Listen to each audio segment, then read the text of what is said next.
Ty Lue reportedly agreed to a 5-year deal to become the Clippers' head coach. Lue was an assistant under Doc Rivers for the team that blew a 3-1 series lead. Chill to the Nuggets. Lue coached LeBron James to 3 straight finals appearances in Cleveland, winning it all in 2016. But he turned down a reunion last offseason. Check out this theory on his decision from The Ringer.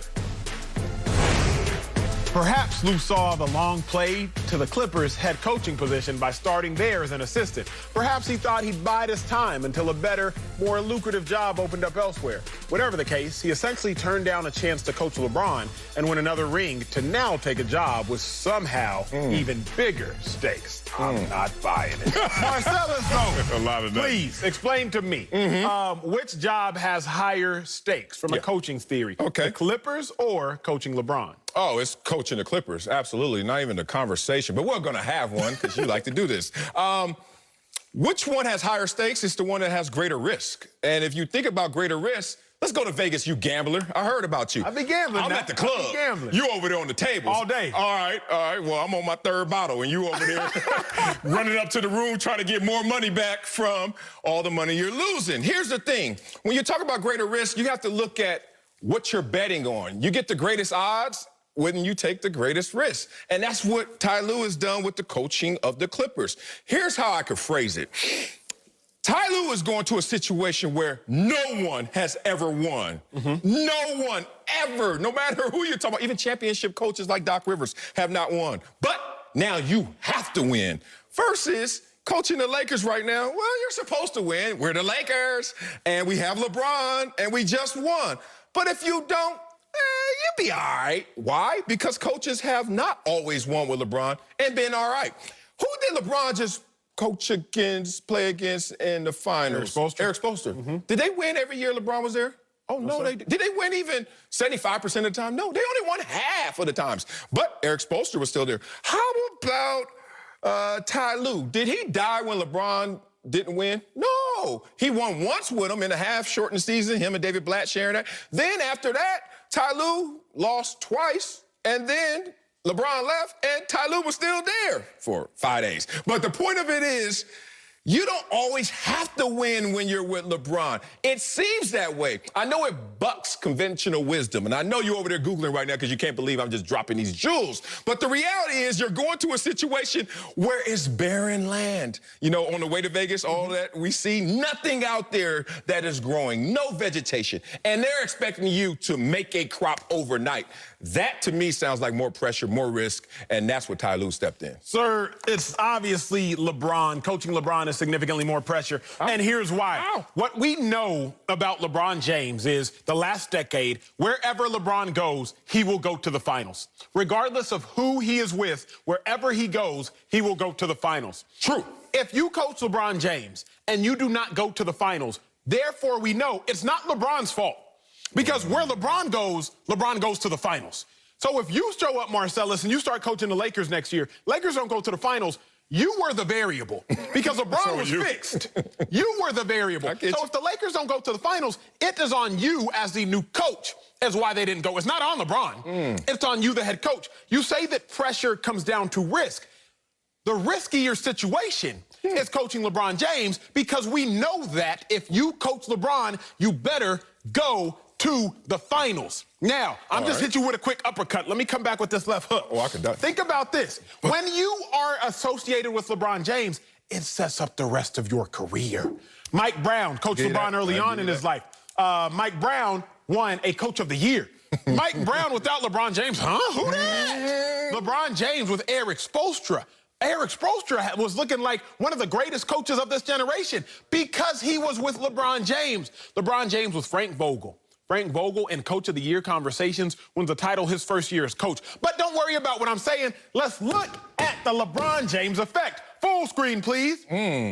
Look at these guys with LeBron James. I gave it some of it as coaches. Just digest it. LeBron with Mike Brown, significantly higher winning percentage. Spoelstra, one of the greatest coaches right now. But without LeBron, he only wins 50% of the time. With LeBron, 70%. Frank Vogel, look at what he does. I say that to say, no need for the full screen. I say that to say, Marcellus, I end my first lap. When you're with LeBron James, you have to win. You're expected to win. You will win. So if you now coach him and don't win, It's all on you. We don't have to figure out what the problem was. It wasn't chemistry. It wasn't this. It wasn't that. It wasn't luck. It wasn't fate. It wasn't fortune. It was you, the coach. Yeah, look, I'm not mad at that. That's not cooking the books right there. It is omitting that most of the great players stayed in their same position, same place of location, and had the same coach. Let's go Pat Riley with Magic Johnson, Kareem Abdul-Jabbar, basically. Phil Jackson, you talk about Jordan, you talk about Kobe, everybody, Shaq. And let's go right now. Steve Kerr, when you're with Steph Curry and Klay Thompson. What are they without those guys? We don't even have evidence. What are those coaches without? Yeah, what are those coaches without those guys? So that's the full screen we'll never see, but the one we have to consider. I give you this proposition. I ask you a question. If Ty Lue doesn't win the championship next year, what Steve Ballmer expectations? You know who Steve Ballmer is, right? The richest owner in sports. He has reset the expectation with the Clippers. If he doesn't win, what do you think happens to Ty Lue? He becomes Chauncey Billups. Okay, but if Frank Vogel doesn't win next year, after already having the equity of winning the championship, what happens to Frank Vogel? You think he's gone? No, I don't think he's gone. That right there, that hair splitting is what I'm trying to highlight. I'm not saying that both of these are not hypercritical situations where you're going to be under the microscope, but it seems like now, because the Clippers used to have stability, but they also have futility. And now Steve Ballmer walked in there and is like, look, I have purchased everything. I can't buy a championship, but whoever I employ has to deliver on this purchase. And that's why I think it's different. Let's talk about this then for a second. Okay. The Clippers were embarrassed, if we can be real, blowing a 3-1 series lead to again. They were embarrassed again. Again. We talked about that for a week. At the most, we talked about it for a week. Marcellus, we still, to this day, and will forever, talk about LeBron James losing to the Mavericks. Still, and will forever. The Clippers blew a 3-1 lead. We're just like, man, Clippers blew a 3-1 lead. Some of us were surprised. Some of us weren't. Some of us were like, that's what the Clippers do. Others were like, wow, I can't believe that happened. We still and forever will talk about LeBron James blowing it to the Mavericks when they did have a lead, although it was just 2-1, and although they were the heavy favorites.